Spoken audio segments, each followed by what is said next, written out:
கர்த்தருடைய பரிசுத்த நாமத்திற்கு மகிமை உண்டாவதாக.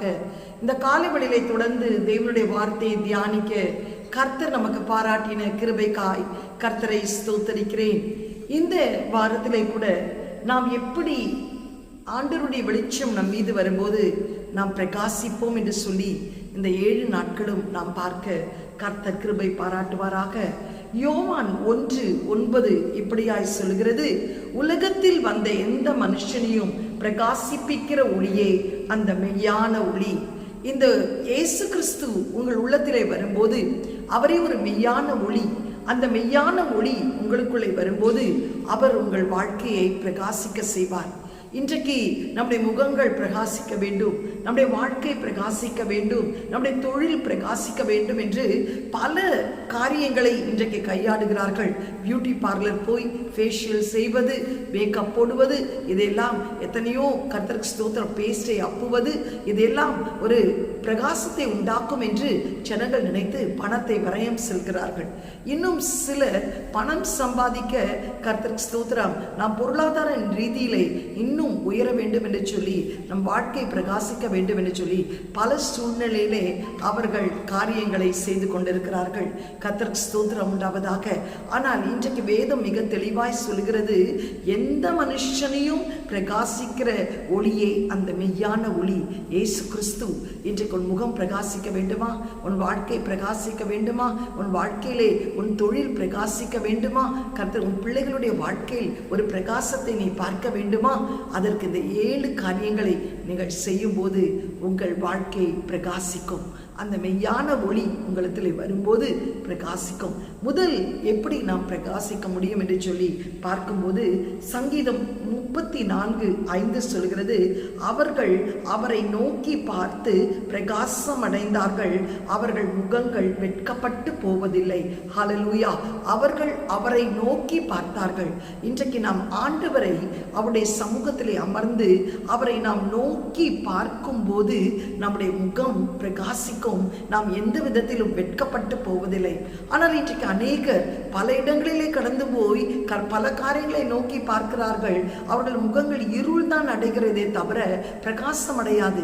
ஆனால் தேவனுடைய முகத்தை நோக்கி பார்க்கிறவர்கள் பிரகாசம் அடைவார்கள். அவர்கள் வெட்கப்படுவதில்லை. அதிகாலையிலே அவரை நோக்கி நாம் பார்க்க வேண்டும். அந்தி சந்தி மத்தியான வேளையிலே அவரை நோக்கி பார்க்க வேண்டும். நாம் தூக்கத்திற்கு போவதற்கு முன்பாய் அவரை நோக்கி பார்க்க வேண்டும். ஆலயத்தில் வந்து வேடிக்கை பார்க்க கூடாது. அவரை நோக்கி நாம் பார்க்கும்போது நம்முடைய முகங்கள் மறுரூபமாகும், பிரகாசிக்கும். கர்த்தருக்கு ஸ்தோத்திரம் உண்டாவதாக. இந்த வெளியிலே கூட ஒரு சம்பவத்தை சொல்ல விரும்புகிறேன். அப்போஸ்தலர் நடவடிக்கைகள் 3ஆம் அதிகாரம் 1-10 வரை வாசிப்போமானால், ஜெப வேளையில் ஆகிய 9ஆம் மணி நேரத்திலே பேதுருவும் யோவானும் ஆலயத்திற்குள் கடந்து போகிறார்கள். அவர்களும் அதுக்கு முன் அதிகாரத்திலே பரிசுத்தாவின் அபிஷேகத்தை பெற்று அந்த அபிஷேகத்தின் நிறைவோடு ஆலயத்திற்குள் கடந்து போகிறார்கள். கடந்து போகிற வேளையிலே அந்த ஆலய வாசலிலே, அந்த அலங்கார வாசலிலே அலங்கோலமாக ஒரு பிறவி சிப்பாடி பல வருடங்களாய் உட்கார்ந்து கொண்டிருக்கிறார், பிச்சை கேட்டு கொண்டிருக்கிறார். பேதுரும் யோவானும் போகிற நேரத்திலே கர்த்தருக்கு ஸ்தோத்திரம் உண்டாவதாக அவன் அவர்களை பார்த்து கேட்ட ஒரு காரியம், பொன் வெள்ளி ஏதாகிலும் இருந்தால் எனக்கு தாருங்கள் என்று கேட்டார்.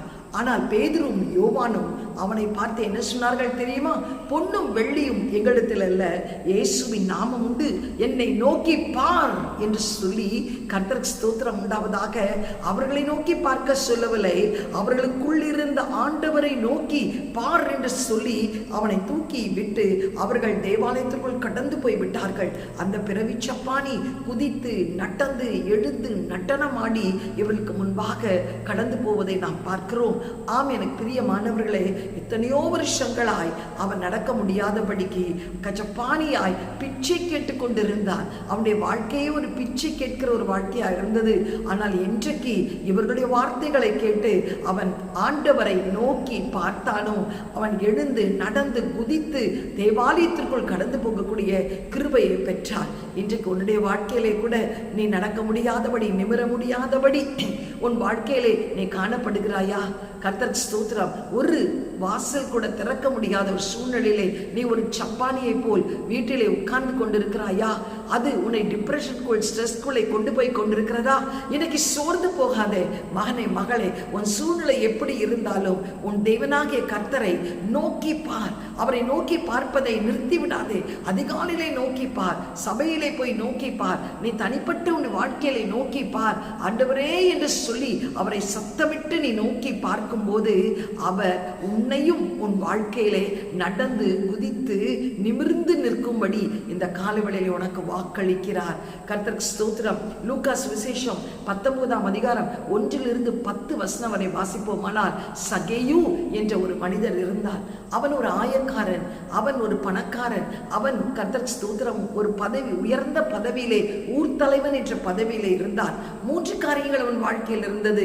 அவன் நல்ல ஒரு ஆயக்காரன் என்ற ஜாதியில் உயர்ந்தவன், படிப்பிலே உயர்ந்தவன், கர்த்தருக்கு ஸ்தோத்திரம் உண்டாவதாக பதவியிலே உயர்ந்தவன். ஆனால் அவன் வாழ்க்கையில் ஒரு வெற்றிடம் இருந்தது. அந்த வெற்றிடத்தை இந்த பதவியோ, இந்த பணமோ, இந்த ஊர் தலைவன் என்ற அந்த போஸ்டோ, அந்த ஜாதியும் நிரப்பல. அப்பொழுது அவன் இயேசுவை எப்படிப்பட்டவரோ என்று பார்க்க வகை தேடி கட்டாத்தி மரத்துக்கு மேல் ஏறி அவன் ஒளிந்து கொண்டு அவரை நோக்கி பார்த்தான். அவர் அந்த வழியை வரும்போது அவரை நோக்கி பார்த்தான். அவரை எப்படிப்பட்டவரோ என்று வகை தேட அவரை நோக்கி பார்த்தான். அவரை நோக்கி பார்த்த வேளையிலே அவன் நினைத்தான், இயேசு தன்னை பார்க்கவில்லை என்று. அவரை நோக்கி பார்க்கிறவர்களை இயேசு நிச்சயமாகவே நோக்கி பார்ப்பார். எனக்கு பிரியமானவர்களே, அப்பொழுது அந்த இயேசு அந்த வழியாய் கடந்து போகும்போது அந்த கட்டாத்தி மரத்தின் கீழ் நின்று அவர் மேலே பார்த்து அவனை, சகேயுவே இறங்கி வா என்று சொன்னார். உன் வீட்டில் இன்று நான் தங்க வேண்டும் என்று சொன்னார். அவனுக்கு அதிர்ச்சியாய் இருந்தது. நான் தானே அவரை பார்த்தேன், அவர் என்னை எப்படி பார்த்தார்? அவர் யாரும் என்னை பார்க்காதபடி நான் ஒளிந்து கொண்டிருக்கிறேன் அல்லவா என்று சொன்னான். உன் உள்ளத்திலே அவரை நோக்கி பார்க்க வேண்டும் என்று ஒரு இருதயம் இருந்தாலே தேவன் உன்னை நோக்கி பார்ப்பார். கர்த்தருக்கு ஸ்தோத்திரம். உன் சூழ்நிலையை நோக்கி பார்ப்பார், உன் வேதனையை நோக்கி பார்ப்பார், உன் அங்கலாய்ப்பை நோக்கி பார்ப்பார். நீ தவித்துக் கொண்டிருக்கிற காரியத்திலே உனக்கு ஜெயம் கொடுக்கும்படி உன்னை நோக்கி பார்ப்பார். உன் வியாதி படுக்கையிலே ஒருவருமே விசாரிக்கவில்லை என்று சொல்லி நீ படுத்துக் கொண்டிருக்கிறாய் அல்லவா? உன்னை கேட்கிறதற்கு ஒருவரும் இல்லை, ஒரு மருத்துவமனைக்கு கொண்டு போவதற்கு கூட ஒருவரும் இல்லை என்று அங்கலாய்த்துக் கொள். அவர் உன்னை நோக்கி பார்த்து உன் படுக்கை எடுத்துக்கொண்டு நட என்று சொல்ல கர்த்தர் உதவி செய்ய வல்லமை உள்ளவராய் இருக்கிறார். கர்த்தருக்கு ஸ்தோத்திரம். சகேயு இறங்கி வந்தான். இறங்கி வந்து ஆண்டவர் ஒரு வார்த்தை கூட சொல்லவில்லை. கர்த்தருக்கு ஸ்தோத்திரம். அவன் என்ன வார்த்தை சொன்னான் தெரியுமா? யார் இடத்திலாவது அநியாயமாய் நான் பெற்றுக்கொண்டது உண்டானால் அது நாளத்தனையாய் திருப்பி கொடுக்கிறேன் என்று சொல்லும்போது ஆண்டவர் சொல்றாரு, இன்றைக்கு உன் வீட்டிலே ரட்சிப்பு வந்தது என்று சொல்லி கர்த்தர் அவன் வாழ்க்கையை பிரகாசிக்க செய்தார். எனக்கு அருமையானவர்களே, இன்றைக்கு நீ ஆண்டவரை நோக்கி எப்படிப்பட்ட பாவத்திலே இருந்தாலும், சாபத்திலே இருந்தாலும், அக்கிரம சிந்தை உன்னை ஆளுகை செய்திருந்தாலும், உன்னை விடுதலை செய்வதற்கு ஒருவருமே இல்லாமல் நீ தவித்துக் கொண்டிருந்தாலும், இந்த காலை வேளையிலே இந்த வார்த்தையை கேட்டுக்கொண்டிருக்கிற நீ இதுவரைக்கும் ஆண்டவரை நோக்கி பார்க்காமல் மனுஷன் உதவி உனக்கு கிடைக்குமா என்று சொல்லி நீ தவித்துக் கொண்டிருக்கிறார். பேதுரு மறுதளித்த போது கூட அவன் மனக்கசந்து அழுது சேவல் கூவின போது ஆண்டவரை நோக்கி பார்த்தான். ஆண்டவர் அவனை நோக்கி பார்த்து, என்னை நேசிக்கிறாயா, என்னை நேசிக்கிறாயா, என்னை நேசிக்கிறாயா, என் ஆடுகளை மேய்ப்பாயா என்று சொன்னார். அதே யூதாஸ் காரியோத் ஆண்டவரை நோக்கி பார்க்கவில்லை. அவன் பணத்தை வாங்கி வந்த அந்த நபர்களிடத்திலே போய் குற்றமற்ற இரத்தத்தை காட்டி கொடுத்தேன் என்று அவன் பரிதபித்தார். அவன் நான்று கொண்டு செத்தான். இன்றைக்கு உன் வாழ்க்கையில் ஒரு பிரகாசம் வேண்டுமா? அந்த உலகத்திலே ஒளிக்கிற மெய்யான ஒளியாகிய கிறிஸ்து உனக்குள்ளே வருவார். நீ அவரை நோக்கி பார். அன்றைக்கு அந்த சப்பானி வாழ்க்கையை பிரகாசிக்க செய்த தேவன், சகேயுடைய வாழ்க்கையை பிரகாசிக்க செய்த தேவன், இன்றைக்கு வேதத்தில் எத்தனையோ பேருடைய நோக்கி பார்த்தவருடைய வாழ்க்கையை பிரகாசிக்க செய்த தேவன், இன்றைக்கு நீ நோக்கி பார்க்கும் போது உன் முகம் பிரகாசிக்கும். நீ வெட்கப்பட்டு போவதில்லை. கண்களை மூடி ஜெபம் செய்வோமா? எங்களை அதிகமாய் நேசிக்கிற நல்ல தகப்பனே, இந்த காலை வேளைக்காய் நன்றியோடு துதிக்கிறோம் அப்பா. ஆண்டவரே, உலகத்திலேயே ஆண்டவரே மெய்யான ஒளியாகிய கிறிஸ்து எங்களுக்குள் வரும்போது நீர் எங்களை பிரகாசிக்கிற மெய்யான ஒளி என்று சொல்லி நாங்கள் பார்க்கிறோமே அப்பா. நீர் எங்களுக்குள் வந்து நாங்கள் பிரகாசிக்க வேண்டுமானால் நாங்கள் செய்ய வேண்டிய முதல் காரியம், அவரை நோக்கி பார்த்தார்கள், அவர்கள் பிரகாசம் அடைந்தார்கள், அவர்கள் முகங்கள் வெட்கப்பட்டு போகவில்லை என்று சொல்லப்பட்டதாப்பா. இந்த வேளையிலே கூட கர்த்தாவே, மனுஷனுக்கு முன்பாய் வெட்கப்பட்டு நாங்கள் நிற்கலாம். ஆனால் ஆண்டவரே, அந்த பிறவி சப்பானி பிச்சை எடுத்துக்கொண்டு நடக்க முடியாதபடிக்கு ஆண்டவரே அப்பா எவ்வளவு துயரத்திலும் சோதனையிலும் பல வருடங்கள் துவண்டு போயிருந்தான். ஆனால் என்னை நோக்கி பார் என்று பேதுரு யோவானும் சொன்ன மாத்திரத்திலே அவர்களை நோக்கி பார்த்தான். அவர்களுக்குள் இருக்கிற தேவனை நோக்கி பார்த்தான். ஆண்டவரே, அவன் எழுந்து நடந்து குதித்து தேவாலயத்திற்குள் பிரவேசிக்கிறதை நாங்கள் பார்க்கிறோமே. சகேயு ஆண்டவரே, இயேசு எப்படிப்பட்டவரோ என்று அவரை நோக்கி பார்க்க காட்டாத்தி மரத்திற்குள் ஒளிந்த போது தாவே, இயேசு அந்த மரத்தின் கீழ் இறங்கி அவனை நோக்கி பார்த்தாப்பா. சகேயுவே, இறங்கி வா, இன்றைக்கு உன் வீட்டில் தங்க வேண்டும் என்று சொல்லி ஆண்டவரே அவன் வாழ்க்கையை மாற்றினதை நாம் பார்க்கிறோமே. அவன் வாழ்க்கையில் உள்ள பாவக்கட்டுகள் சாபக்கட்டுகள் ஆண்டவரை நீக்கி பிரகாசிக்கிற ஒளி ஆகிய கிறிஸ்துவின் வெளிச்சம் அவன் வாழ்க்கையிலே கர்த்தாவே பிரதிபலிக்க ஆண்டவரை நாங்கள் பார்க்கிறோமே.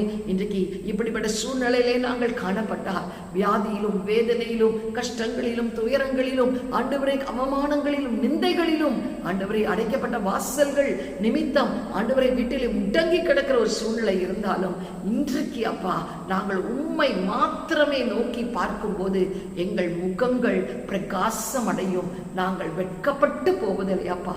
இதை கேட்டுக்கொண்டிருக்கிற ஒவ்வொருவரும் ஆண்டவரை இந்த நாளில் ஒரு தீர்மானத்தோடு அதிகாலையிலே விசேஷமாய் உம்மை நோக்கி பார்த்து பிரகாசம் அடைய கிருபை செய்யும். இயேசுவின் மூலம் நல்ல பிதாவே, ஆமென்.